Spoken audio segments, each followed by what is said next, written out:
Nikita Mirzani kembali menjadi sorotan publik setelah menjalani persidangan terkait kasus dugaan pemerasan dan tindak pidana pencucian uang di Pengadilan Negeri Jakarta Selatan.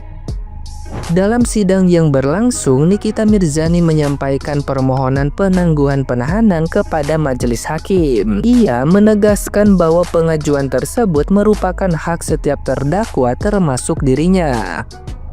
Alasan utama yang diajukan Nikita Mirzani adalah kerinduannya terhadap anak-anak yang sudah lama tidak bertemu sejak dirinya ditahan pada 4 Maret 2025. Proses persidangan yang telah memasuki bulan ke-6 dinilai terlalu panjang, sehingga ia berharap majelis hakim mempertimbangkan permohonannya. Permohonan ini juga menjadi kali pertama Nikita Mirzani mengajukan penangguhan penahanan setelah merasa waktu yang dijalaninya sudah jauh lebih lama dibandingkan kasus lain yang biasanya hanya sekitar 1,5 bulan. Jaksa penuntut umum menghadirkan saksi yakni Mail Saputra, asisten pribadi Nikita Mirzani yang turut didakwa dalam kasus ini. Nikita Mirzani dan Mail dituduh melakukan pengancaman lewat media elektronik terhadap Reza Gledis, serta dijerat pasal pencucian uang terkait dana yang diterima. Jaksa menuntut keduanya dengan pasal-pasal dalam Undang-Undang ITE, Undang-Undang TPPU, dan KUHP. Nah, gimana nih menurut netizen yang terhormat? Silahkan berkomentar ya. Saya pengen ngakak nih kalau denger persidangan Nikita Mirzani kemarin. Bu Jaksa penuntut umum kan kemarin bertanya nih, pertanyaan begini, mulutnya mahal, apa maksudnya mulutnya mahal? Nah, Nikita Mirzani menjawab, mulut saya mahal memang kebetulan Bu Jaksa, saya ini aja jalan catwalk waktu itu. Ada Rahmania Putria yang jadi saksi di sini, itu hanya 30 menit dibayar pakai tas Hermes Cargo seharga 600 juta. Jadi jangankan mulut saya, badan saya juga mahal kalau untuk dipakai jasanya, tegas Nikita Mirzani. lucu banget. Dari kasusnya NM ini ya guys, kita tuh bisa lihat loh, orang-orang yang di dekat NM itu kebanyakan itu fake. Kenapa aku bilang fake? Kalian lihat deh, mereka itu cuma mementingkan diri mereka. Mereka itu nggak ngebantu si NM ini untuk mencari pembuktian kalau si NM ini tuh nggak bersalah. Lihat deh, yang mereka buat itu cuma apa? Nge-up diri mereka ke wartawan biar mereka itu selalu diliput, ngelapor sana, ngelapor sini, ada yang ngelapor karena penganiayaan. Terus habis itu konferensi pers ke wartawan, ada lagi yang ngelapor cuma dikatain nenek-nenek, habis itu konferensi pers lagi ke wartawan. Kalian itu sebenarnya tuh niat ngebantu nggak sih? Ini lagi cuma perkara dikatain nenek-nenek sampai ngelapor ke polisi gitu loh. Kayak nggak penting banget. Lu juga banyak tuh ngata-ngatain orang. Contohnya tuh si Fitri Sanghuteru, lu katain nepos. Terus lu ngatain dia juga nenek-nenek. Paling dia seumuran sama lu terus, tapi lo bisa ngata-ngatain dia. Giliran lu dikatain orang nenek-nenek aja langsung lapor. Iya deh, kanjeng ratu. Sumpah ya, nih orang konsepnya kayak mana sih, ya Allah. Gue dengerin sidangnya si NM. Pas JPU nanya, bulan Oktober dia nerima duit 2M dari DRZ ya.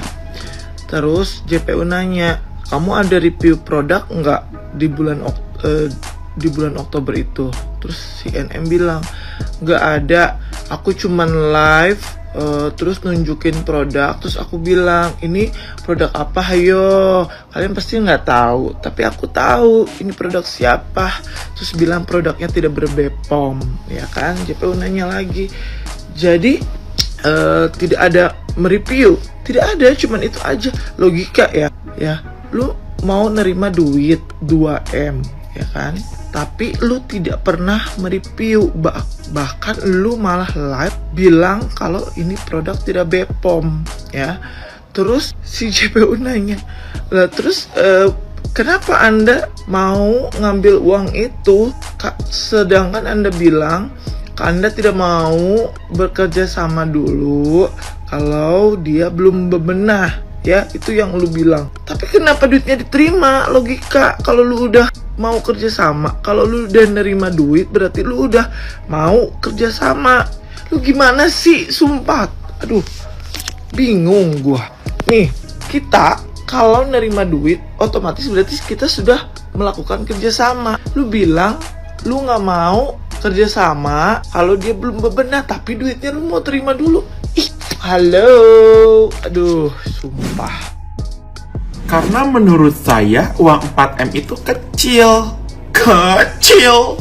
Mau kecil, mau besar, tetap aja kan intinya lu memeras. Tapi kan saya nggak meras. Saya itu endorse.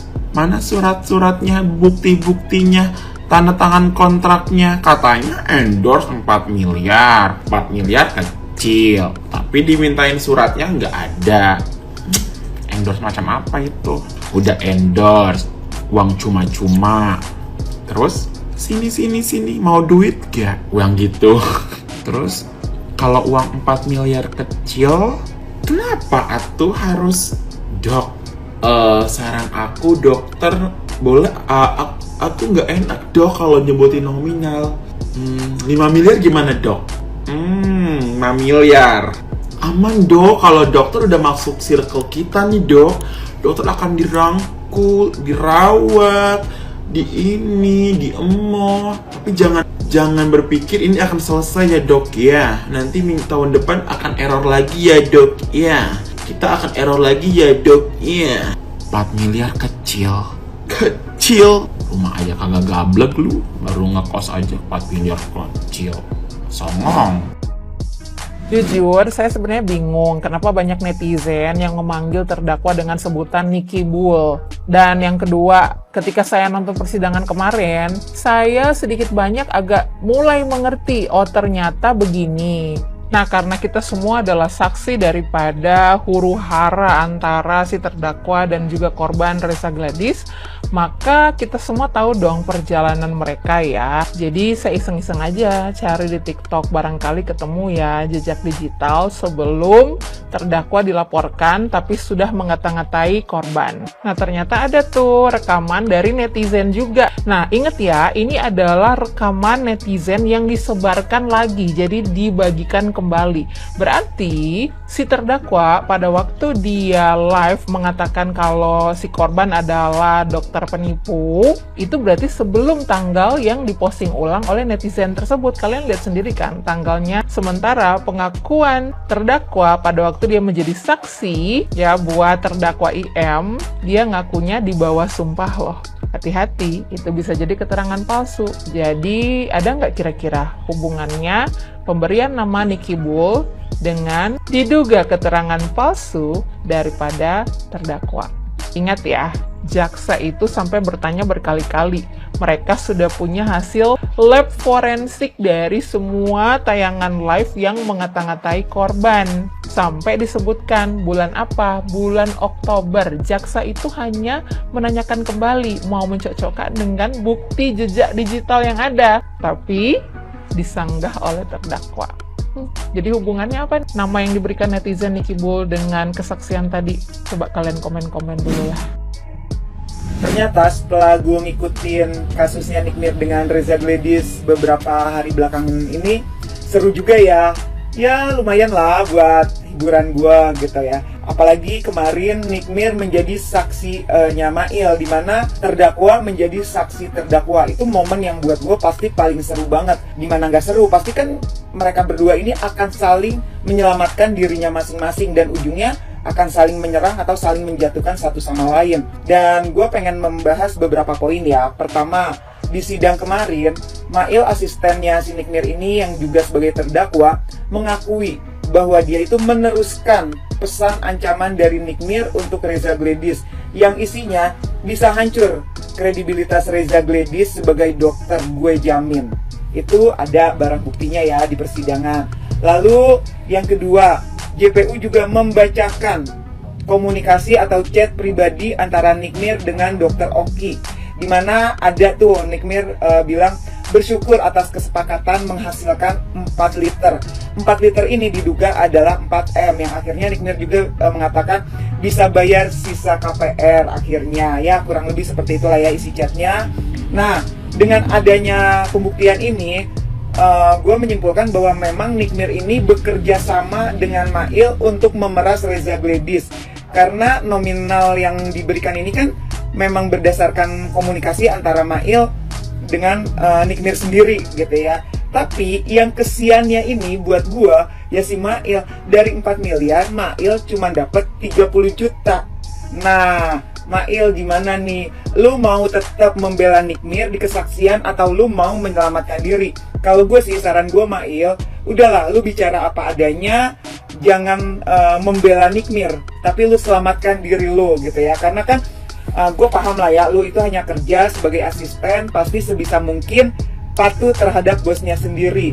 Terus yang ketiga, Nick Mir sempat mengatakan bahwa 4M itu bukan pemerasan, tapi kontrak kerja dengan Reza Gladys. Nah Nick Mir, sekarang gue mau balik tanya sama lu, kalau memang 4M itu lu bilang adalah kontrak kerja dengan Reza Gladys, nah lu berikan dong bukti MOU-nya di persidangan. Karena kan nggak mungkin dong dengan nominal yang cukup fantastis 4 miliar masa nggak ada MOU-nya. Nah lu buktikan di persidangan kalau memang itu adalah sebuah kontrak kerja. Jadi biar clear ya Nick Mir ya, jangan cuma ngomong tanpa bukti. Ya gitu aja sih. Dan satu lagi, yang Nick Mir ngehina Reza Gladys miskin, ternyata endorse-nya dia itu juga yang 10 juta ada. Dan ternyata Nick Mir itu nggak sekaya yang kita bayangkan ya, kayak ama bacot sih. Emang gue akuin kalau si Nick Mir.